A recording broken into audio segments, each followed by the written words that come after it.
Good day. Thank you for joining us in another tutorial on our KariDine restaurant management and POS system. So in our last tutorials, we did the navigation of the point of sale of this set point of sale, right?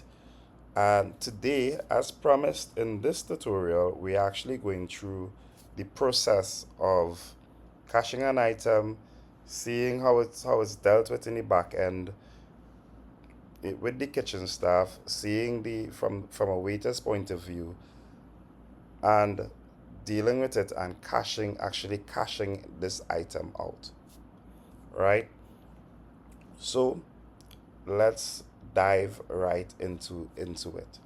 So we here we have our items to the right, we have our categories, we have our cart, we have our running orders, right? I also have the kitchen display. This is what the chef is going to see. We have our waiters display or our waiters panel. We would see what the waiter is going to view, and we have our customer screen open, right? So we're going to dive right into it. So I'm gonna select an item, and I say here's what I want: added fries, I want heavy pepper, and I want added cheese. And I say add to cart. So let's see on our customer display how we view this. Right? So now we have our customer display.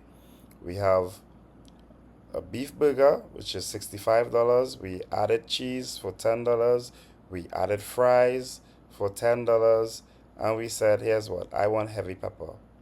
So all of this, as we see, is our modifiers for this beef burger, all displaying on in our cart and on our customer screen as well, right? So now we're going to place this order. We're going to select the customer, place the order, and go over to our kitchen. So our chef, he received an alert. He says, hey, a customer wants this. This is the sale number, and this is the order. So if we select on this order, if we select this order, sorry, we can say here's what we are cooking this item. So we started preparing. Cooking has started. We started pre- preparing, sorry, this order. So nothing shows on our waiters panel. The order is out of the cart. Nothing shows on our desktop.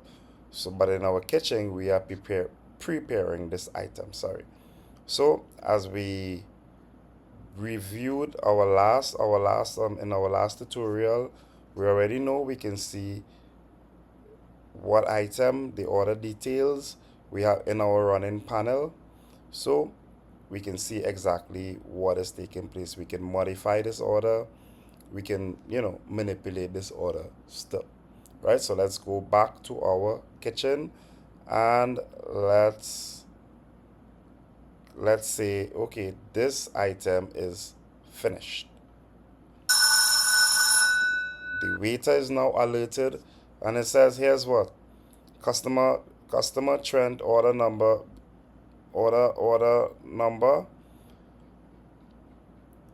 delivery order is ready to be delivered. This is on the customer side of things. On the waiter side, sorry. They get that notification. So we hit collect. So we are collecting this item now. Let's go back to our screen here, and we know that, hey, okay, so this order is ready. It's time to cash this order out, right? So it's time to cash this order out. Let's say okay, we printed the bill. We can print the bill for this customer, right? Or we can cash this order out. So we have two options. Cash is selected by default. The order So let's just run through this discussion screen. So this is our final. So we're saying previously due $90, $80, sorry, payable $80, due $90, right? Payable, due. And we have our discounts. We have our fast checkout if they're giving us $90. We have these fast checkouts as well. Or we can actually type a number here, and it tells you the amount of change you need to give, the amount for the order, the amount of change, and the amount that the customer actually gave to you. All right, so I can delete, sorry, I can delete this, or we can pay by card. You can pay by card or cash. So I'm just gonna click on the 90, right, and hit add. So that is what we're dealing with. Please ignore this. This was just from previous tutorials where we did not actually pay for it. So it's saying in a previous order, because of for tutorial sake and testing, in a previous order, this customer cashed out and they didn't pay us. So yeah, so this should be zero, right? Or I can say, here, here's what I'm gonna pay you. Payment method added already. Okay, that is because cash is added already. So I'm gonna pay this $80. I'm gonna pay this $80, and I'm going to say submit. By submitting that, the order is no longer here. That order is cashed out, and our POS system, our kitchen is cleared. Our waiters panel is cleared. Our customer display is cleared. And now we are ready for our next customer, right? So let me close this window. Let me close that window, and let's do another order. So we are going to do a dine in. And with the dine in, your customers are actually seated. So we say dine in. This is our floor plan, right? It's kind of out of sync. We can move around this table here and kind of adjust it a little. Oh no, sorry. So we have our scroll here. So we're going on table 4. We're selecting table 4. We're selecting our customer. Our waiter is set it by default, and we go in again to select added fries, heavy pepper, and let's add this order. So we know when we place this order, our kitchen is gonna get it. He's gonna say, okay, this order is done. It's finished. So because I closed our waiters panel, we got a notification. We got a notification on the POS indicating, hey, I'm not seeing that your waiter panel is logged in. So therefore, I'm thinking that the cashier is the one that is dealing with everything. So we do not need to have the waiter, but the option is there for us to use it, right? So again, we got that notification.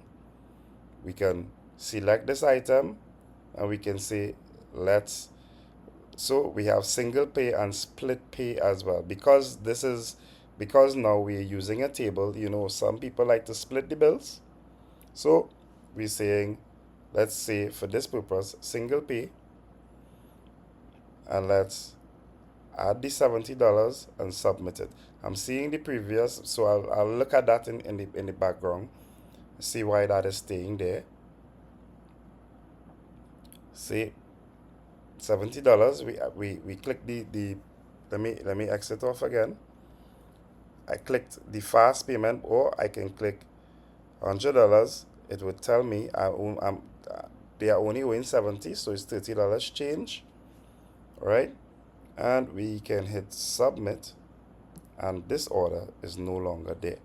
We can also remove this notification from our notification bar.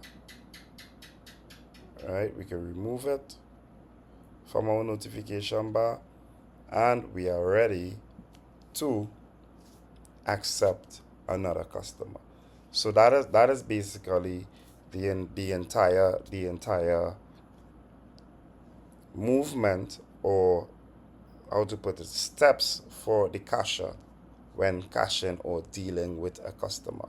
So as I said, we had our, we just hit the menu, open our waiters panel again. So we have our waiters, or we have our point of sale, our waiters panel, our kitchen, our customer display. Now we do not need to use these options like the kitchen. We can also print receipts at the kitchen. So we can add the printers. Currently, I don't have any printers connected. So we can add a printer for the invoice. We can add a printer for the bill. We can add a printer for the kitchen. We can add a printer for the bar as well. So what that does,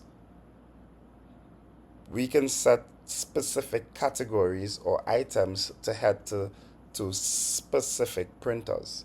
So we can say, hey, all the bar items head to the bar printer, all the kitchen items head to the kitchen printer, all the invoices is being printed by the cashier, and the bills are being printed by the waiter if we are using a waiter, or we can have everything printed on one printer.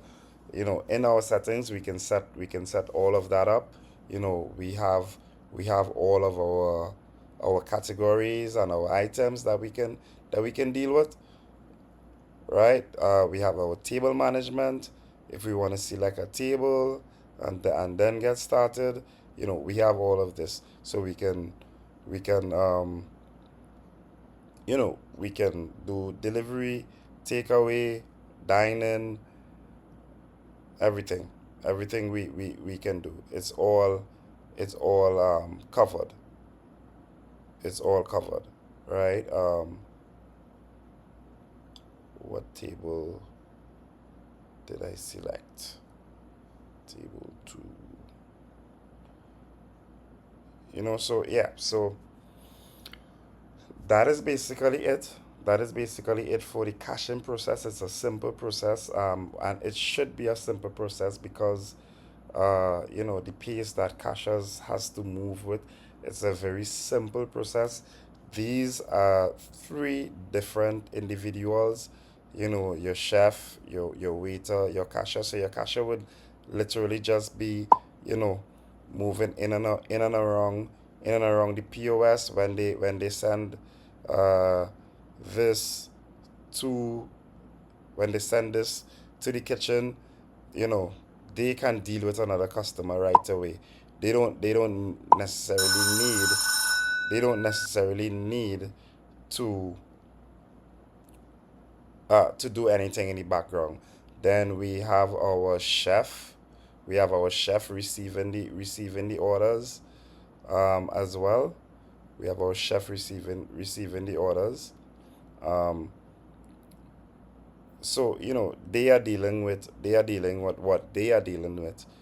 Um, so we realize that the burger went to the kitchen, but the the next item, which had a carb and a malta, that did not go to the kitchen because we all know that you're not going to cook a beer, right? Or a beverage, sorry, right? So yeah, so the kitchen staff is going to deal with this. Kitchen staff is going to deal with this burger. They are going to deal with that while the cashier is cashing out. You get a notification on the waiter telling you to collect. You collect it. And one other thing. So this is the order, I believe, our first order with the burger. If I am to try to cancel this order, we would get this item is under cooking. Please contact your admin. So you can't cook an item and then the the cashier or the waiter cancel this order. Management needs to step in to cancel this order. See the reason why, hear the reason why this waiter is canceling this order, and approve the cancellation of this order, right? And that is about it. That is it. A simple process. That is it for our caching.